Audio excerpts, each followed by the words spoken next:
et du Fils et du Saint-Esprit. Amen. Frères et sœurs en Christ, loué soit Jésus-Christ. Notre méditation de ce matin portera sur la question « Pourquoi se confesser ?» Frères et sœurs, commençons notre prière en invoquant le Saint-Esprit.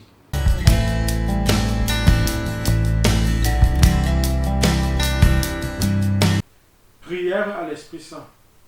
Venez, Esprit Saint, en nos cœurs et envoyez du haut du ciel un rayon de votre lumière. Venez à nous, Père des pauvres, venez, dispensateur des dons, venez, lumière en nos cœurs. Consolateur souverain, hôte très doux de nos âmes, adoucissante fraîcheur. Dans le labeur, le repos, dans la fièvre, la fraîcheur, dans les pleurs, le réconfort. Ô lumière bienheureuse, venez remplir jusqu'à l'intime le cœur de tous vos fidèles. Sans votre puissance divine, il n'est rien en aucun homme, rien qui ne soit perverti. Lavez ce qui est souillé, baignez ce qui est aride, guérissez ce qui est blessé. Assouplissez ce qui est raide, réchauffez ce qui est froid, rendez droit ce qui est faussé. À tous ceux qui ont la foi et qui en vous se confient, donnez vos 7 dons sacrés. Donnez mérite et vertu, donnez le salut final, donnez la joie éternelle. Amen. Gloire à Dieu le Père, gloire au Fils qui est ressuscité des morts, gloire au Saint-Esprit dans les siècles des siècles. Amen. Envoyez votre esprit et nous aurons une création nouvelle. Et vous renouvelerez la face de la terre. Prions. Ô Dieu qui avait instruit le cœur des fidèles en répandant sur eux la lumière du Saint-Esprit, donnez-nous par ce même esprit la connaissance et l'amour de la justice et faites qu'il nous remplisse toujours de cette divine consolation. Par notre Seigneur Jésus-Christ, lui qui vit et qui règne pour les siècles des siècles. Amen.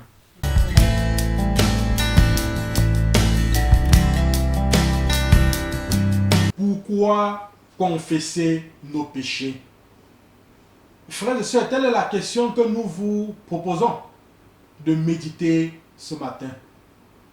Pour cela, je nous invite à retourner à l'Écriture, à la Bible, en lisant le passage de 1 Jean 1, des versets 7 à 9. Le sang de Jésus nous purifie de tout péché. Si nous disons que nous n'avons pas de péché, nous nous égarons nous-mêmes et la vérité n'est pas en nous. Si nous confessons nos péchés, il est fidèle et juste. Il nous remettra les péchés et nous purifiera de toute injustice. Mes frères bien-aimés, ce passage de Saint Jean nous rappelle que nous sommes tous des pécheurs et que le sang de Jésus ne purifie nos péchés que lorsque nous les confessons. C'est-à-dire lorsque nous les reconnaissons ouvertement devant Dieu. Autrement dit, ce sang ne purifie nos péchés que lorsqu'ils sont amenés à la lumière, mieux lorsque nous nous convertissons. En réalité, lorsque les péchés sont confessés, ils disparaissent parce que c'est là que le sang de Jésus les purifie.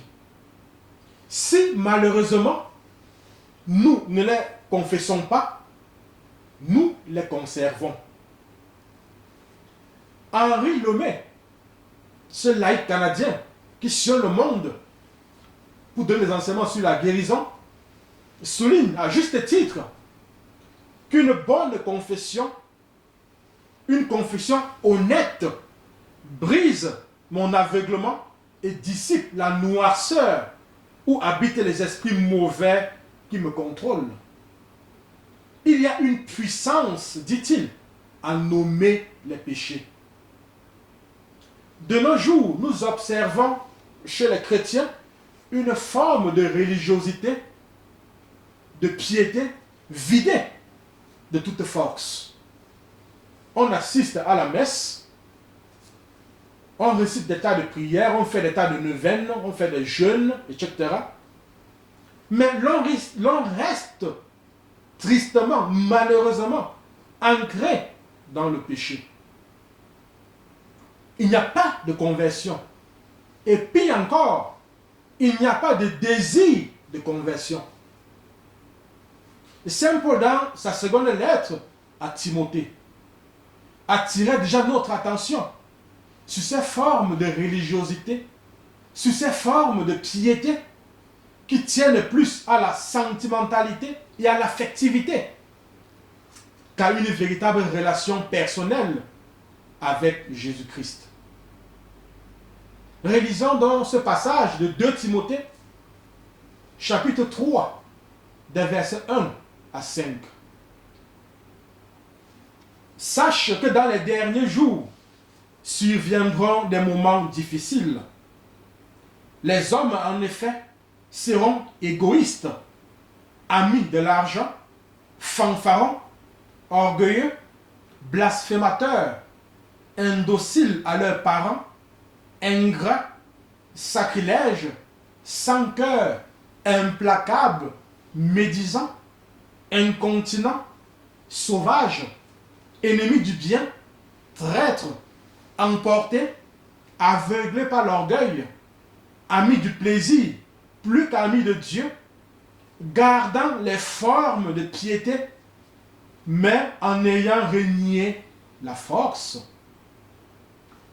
Mes frères et sœurs, Saint Paul, donc, comme je le disais, attire notre attention sur ces religiosités, ces piétés qui sont en fait vidées de toute force. C'est-à-dire sur ces religiosités, ces piétés qui n'amènent pas, qui ne poussent pas à la conversion, à la transformation.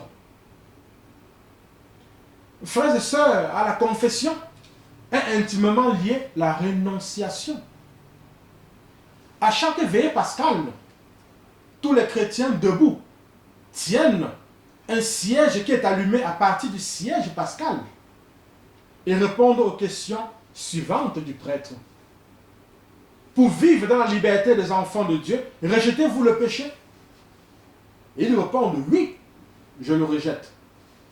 Pour échapper au pouvoir du péché, rejetez-vous ce qui conduit au mal? Oui, je le rejette. Pour suivre Jésus-Christ, rejetez-vous Satan, qui est l'auteur du péché?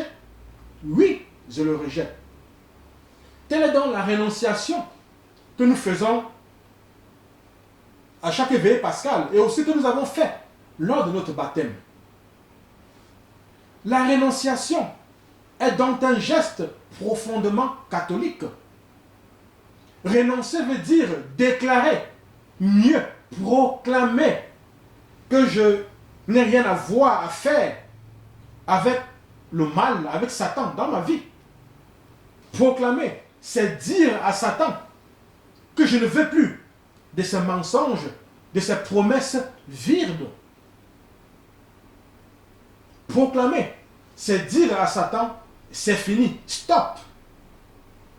La rénonciation est une expression de la repentance que nous n'utilisons pas assez souvent et que nous sommes donc au cours de ce mois de juillet, mois consacré au précieux sang, invités à utiliser chaque jour. Mes frères et sœurs, si nous sommes décidés à renoncer, à rejeter le péché, témoignons-le à Satan et portons nos péchés à la lumière. Père, au nom de Jésus, par la puissance de l'Esprit Saint et l'intercession de la Vierge Marie, je proclame que je rejette tout péché. Je proclame que je rejette Satan et je confesse tout souvenir affreux ou tout péché caché. Mes frères et sœurs, je vous invite maintenant à prendre quelques secondes devant votre Dieu pour nommer vos péchés. en bougeant simplement vos lèvres.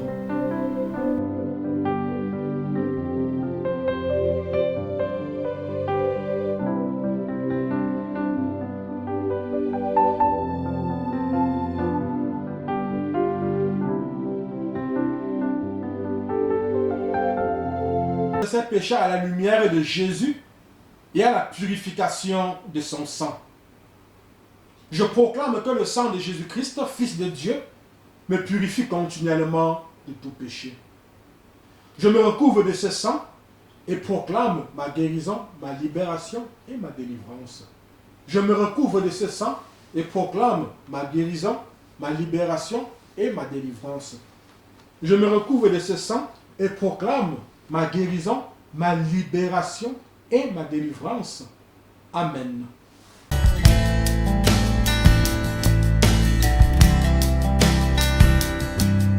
Je loue le sang précieux de l'agneau de Dieu qui guérit les infirmités de mon corps.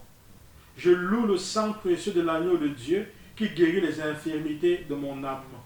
Je loue le sang précieux de l'agneau de Dieu qui guérit les infirmités de mon esprit.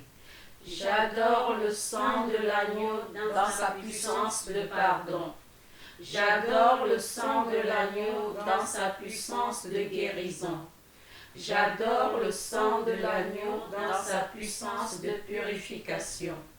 J'adore le sang de l'agneau dans sa puissance de rénovation. J'adore le sang de l'agneau dans sa puissance de protection. Je loue le sang de Jésus qui couvre tout mon péché et m'en purifie. Je loue le sang de Jésus qui me libère de tout esclavage. Je loue le sang de Jésus qui est plus fort que mon sang corruptible.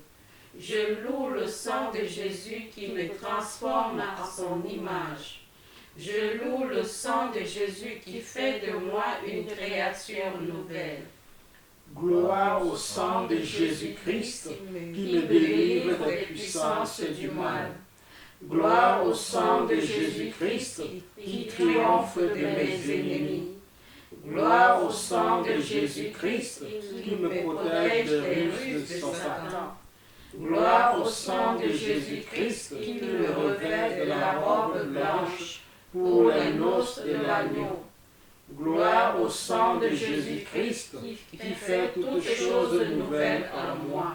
Amen. Alléluia.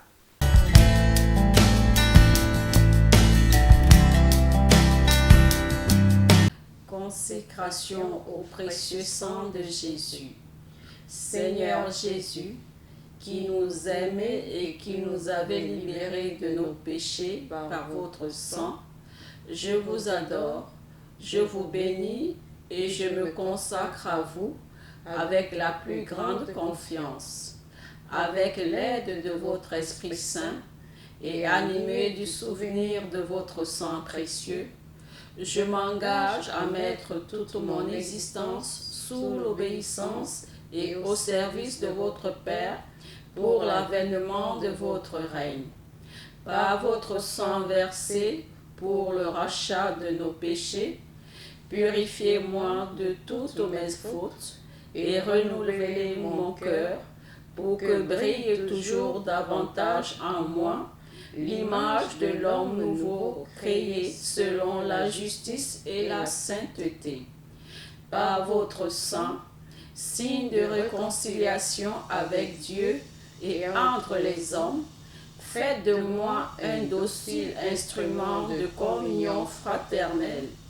Par la puissance de votre sang, preuve suprême de votre charité, donnez-moi le courage de vous aimer ainsi que mes frères, jusqu'à donner ma vie. Ô Jésus Rédempteur, aide-moi à porter ma croix de chaque jour pour que ma petite goutte de sang, unie à la vôtre, participe à la rédemption du monde. Ô sang divin, dont la grâce vivifie le corps mystique, faites de moi une pierre vivante de votre Église. Donnez-moi la passion de l'unité entre les chrétiens. Versez à mon cœur un grand zèle pour le salut de mon prochain.